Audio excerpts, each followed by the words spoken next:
بسم الله الرحمن الرحيم.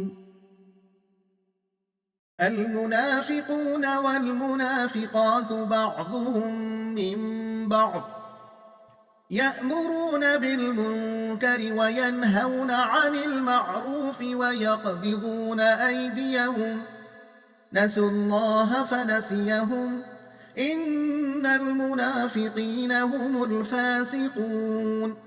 وعد الله المنافقين والمنافقات والكفار نار جهنم خالدين فيها هي حسبهم ولعنهم الله ولهم عذاب مقيم.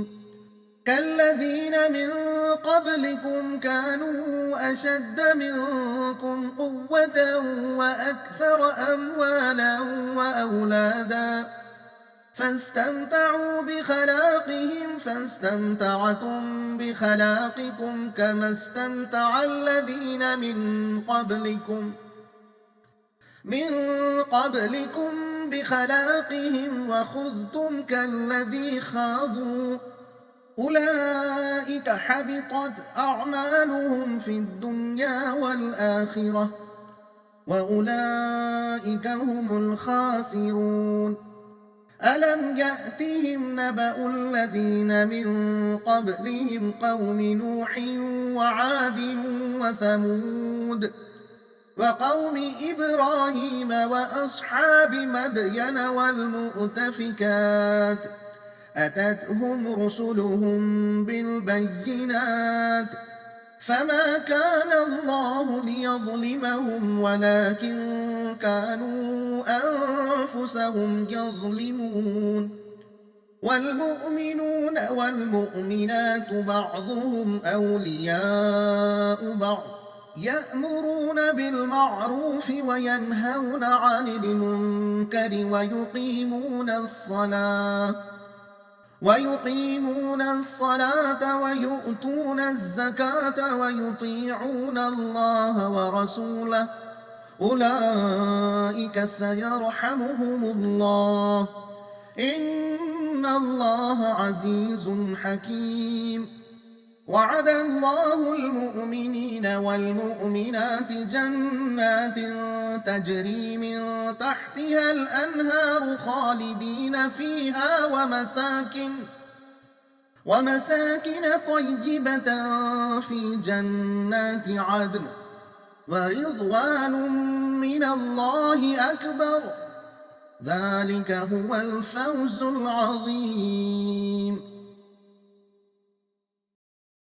مضمون منافقین اور متقین کے اوصاف اور ان کے انجام کا فرق۔ مطلب منافقین نہ صرف خود گمراہ ہیں بلکہ دوسروں کو بھی گمراہ کرتے ہیں۔ وہ لوگوں کو برائی کا حکم دیتے ہیں اور بھلائی سے منع کرتے ہیں۔ نیک کاموں میں مال خرچ کرنے سے اپنے ہاتھ روکتے ہیں۔ یہ اللہ کو بھلا بیٹھے ہیں، ان پر اللہ کی پھٹکار ہے اور یہ بھی کافروں کے ساتھ دوزخ میں ڈال دیے جائیں گے، جہاں ان کے لیے دائمی عذاب ہوگا۔ اس کے برخلاف سچے مومن وہ لوگ ہیں جو نیکی سے دلچسپی رکھتے ہیں اور برائی سے نفرت کرتے ہیں، اللہ تعالیٰ کو ہمیشہ یاد رکھتے ہیں، نماز قائم کرتے ہیں، زکوٰۃ دیتے ہیں اور اللہ اور اس کے رسول کے فرما بردار رہتے ہیں۔